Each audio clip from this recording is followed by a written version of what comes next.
Okay, let's start answering sample problem 1.2. Referring to the figure, determining the components of force P and F along xy axis, which are parallel and perpendicular to the incline.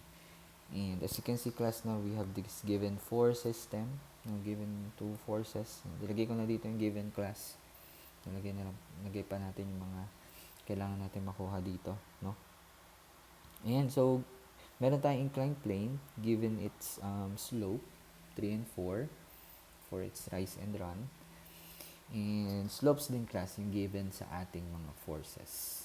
And ang kailangan natin, class, it's their components na parallel and perpendicular sa ating inclined plane. And we are using rotated axis, di ba? So ito yung ating xy ngayon. Yung x yun yung parallel, syempre, and then yung y yung perpendicular sa inclined plane. Okay, so let's start with force P. And given its magnitude 361 pounds, kunin na lang natin yung components niya. And start tayo, class, no, drawing natin yung mga axes na parallel and perpendicular. Okay, kung na lang itong ganyan. And then,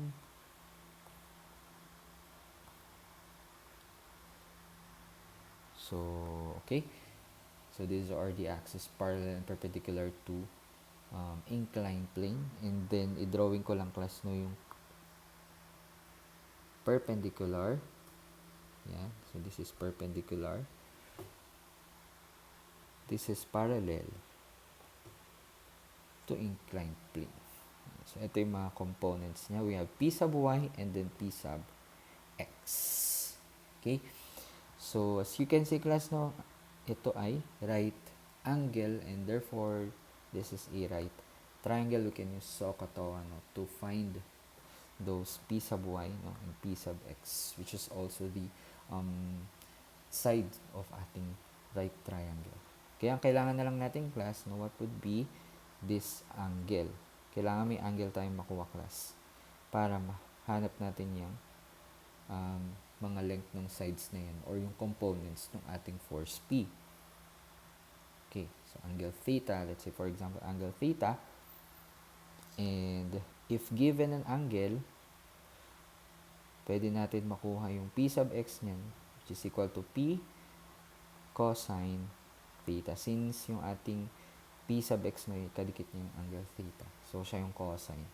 And then, P sub y naman, that is P sine theta.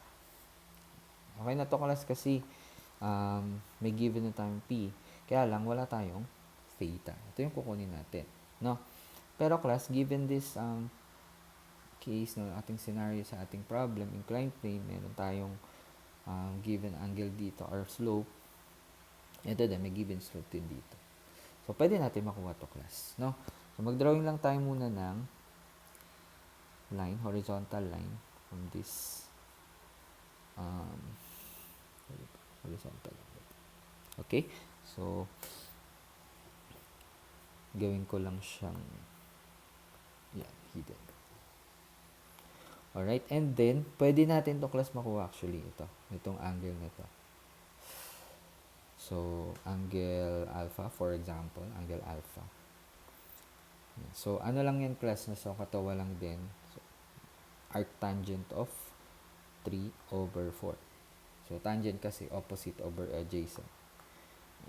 So, kapag nakuha natin to, class, itong angle alpha, ito din yan, angle alpha din. Kasi, titingnan mo, class, this is also horizontal, and then, yan, inclined plane. Kung ano yung angle dito, class, no, etong angle na to congruent siya doon sa mga angle na yun. Okay? So, kung ano yung angle dito, class, for example, this is angle alpha, since ito naman ay parallel, no? Angle alpha na din ito. Okay? So, I hope you get it. So, ito ay angle alpha. From the triangle. And ang kailangan na lang natin, class, no, this angle, for example, this is angle beta.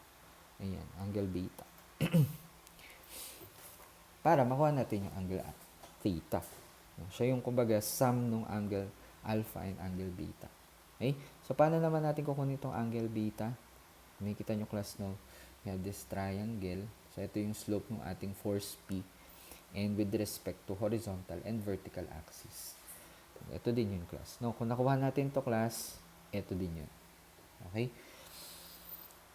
Ayan. So, yung triangle dito, natatakpan lang. Pero yung opposite ng angle beta is 2 and then the adjacent is 3. Okay? Ayan. So, sulat lang muna natin class yung required doon sa problem. So, ang required,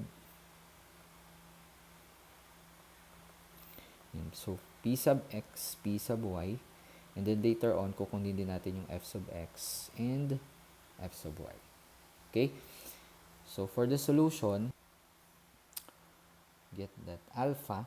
Kunin muna natin yung value ng alpha. Next naman is yung angle beta. After that, we get angle theta.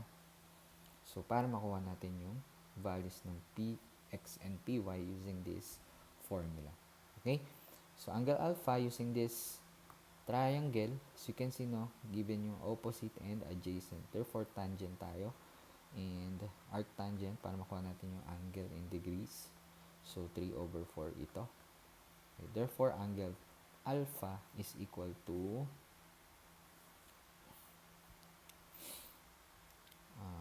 arctangent of 3/4.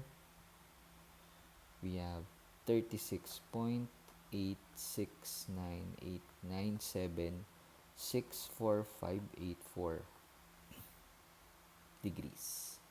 And then, save ko lang siya sa A. Yan. Para mamaya hindi ko na siya itatype. For angle beta, so for angle beta, ito naman yung triangle natin class, no, na i-consider. Right? So, ito yung angle beta, and then opposite is 2, adjacent is 3. Natatakpan lang, pero yan ay 3. And, yun. 2/3. Calculate. Arctangent 2/3. Yan ay 33.6900675258. Parang cellphone number. Anyway, we have this value of alpha and beta. Lipat ko to sa baba. Para. So, yung solution natin. Ay, nasave ko ba yun? Save natin sa B naman siya. Okay? Kasi, gagamitin natin siya to find angle theta because angle theta is alpha plus beta. Okay? Ayan. So, A, oops. A, sino A? Alpha A, sorry, plus B. Ayan. So, 70.559. Lalagay ko siya sa hindi ko nga dito. 70.55996517182. And then, ilalagay ko naman siya sa C. Store sa C. Okay. Okay. So, to find P sub x, as per formula kanina, no, P sub x is P cosine theta or 361 pounds, cosine of 70.55996517182. Yan, haba, no? Therefore, Px is equal to 361 times cosine of, nilagay ko siya sa C. Ayan. Okay. Therefore, the value is 120.148 pounds. So, 120.148. Okay. So, that is the x component of P. Okay. For P sub y naman, so for P sub y, that is P sine of theta and that is 361 pounds.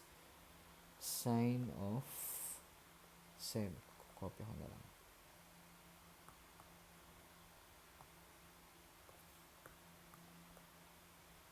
Diba? 361 yung magnitude ng force P. And then we have sine C. Okay. And that is 340.420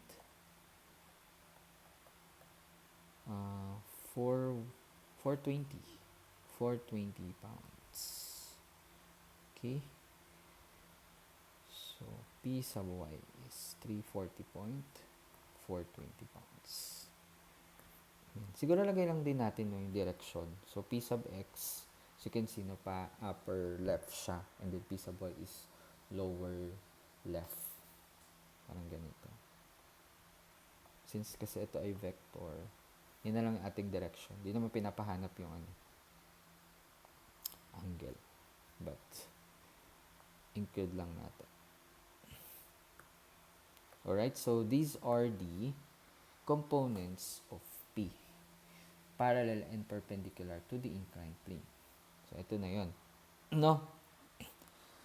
Okay, so dito naman tayo class sa force F. For force F, ito naman yung ating parallel sa incline.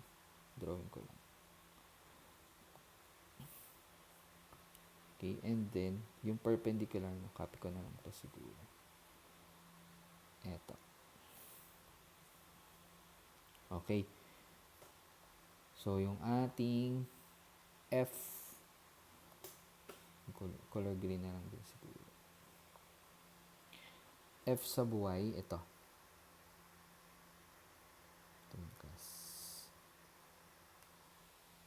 And then, yung ating F sub X, ito. Okay, label lang natin. F sub Y, and then this is F sub X. And, ayun, ganun din class, no? Since ito ay right angle, this is right triangle, tong buong to. So, meron din tayong given na hypotenuse, which is the magnitude of force F, 260 pounds. Kailangan lang natin class is itong angle na to para makuha natin yung mga components din ng force F. Okay, so let's say angle theta. Ito naman angle theta na for force F. And we have to get the value of the other angles. Ayan. So, katulad nito, copy ko lang din. Oops, duplicate. Ayan. Ito, maglalagay ako ng ano dyan, horizontal axis or line. And then, maglalagay din ako ng vertical line.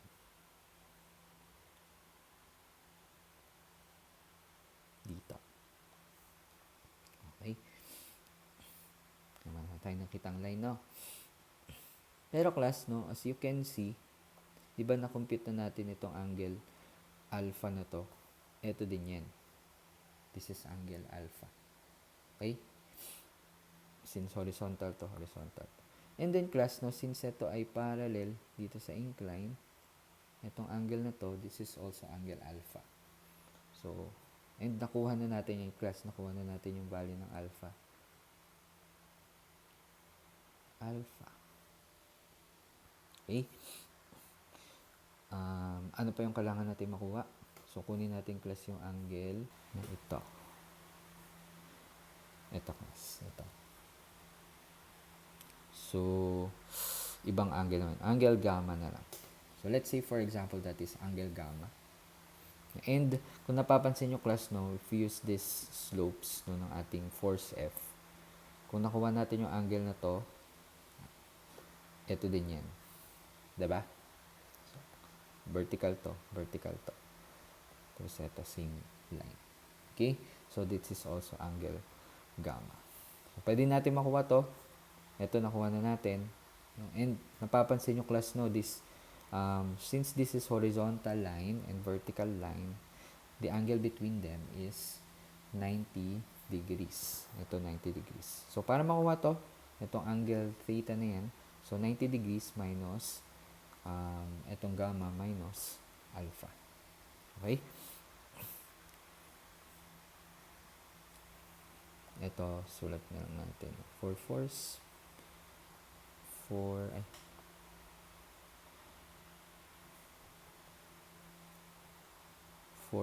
P. Okay? Dito naman, for force F.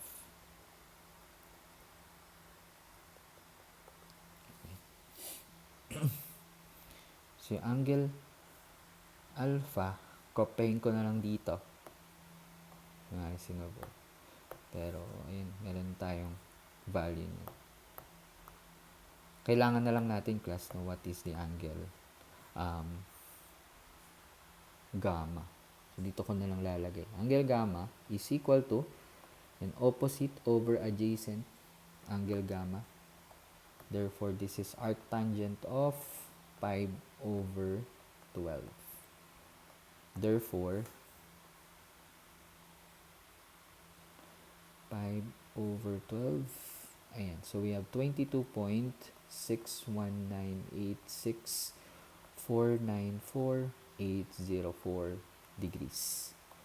Okay. Baba ko lang to.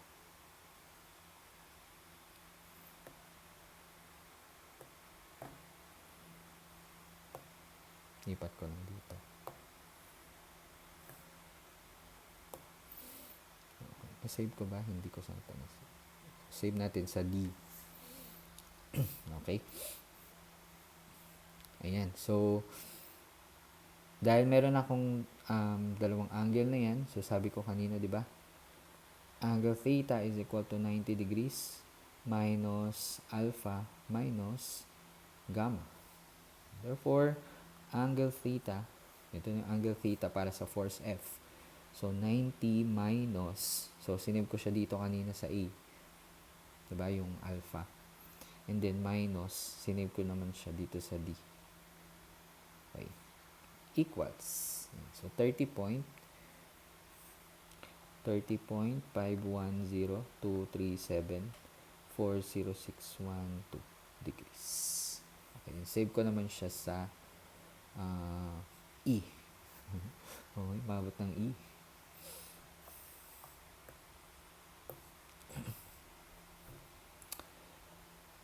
Okay, so, yan, meron akong value ng theta dito. So, para makuha ko naman yung fx and fy, so from this figure, so f sub y, ganun ulit, opposite siya ng ating angle. So, siya yung sine. F sub x is f sine of theta. And then f sub y, ay ba't mo? Cosine pala. And then f sub y is f sine of theta. Ayan. So, opposite, kasi f sub x, siya yung adjacent. Okay, so parang same lang din dito. Okay, so, calculate na natin, class. F x is equal to, diretso ko na, no? So, what is the magnitude nga ulit ng force F? 260. Ayan, 260. This is 260 pounds. And then, this is cosine of 30.51023740612 degrees. Therefore, f sub x is equal to, calculate natin, 260 times cosine of, nilagay ko siya sa iya, 224. Sakto. 224 pounds. And yung f sub y naman, f sub y is equal to 260 pounds. Sine naman siya. Sine, copy ko na lang to, no? Para mabilis. Okay, so this is f sub y is equal to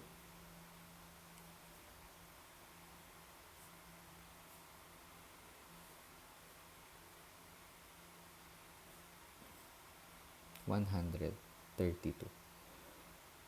So, 132 pounds. Ano kayong direction ng f sub x? So, upper, the lower lower right and then lower left yung f sub y. Parang ganun.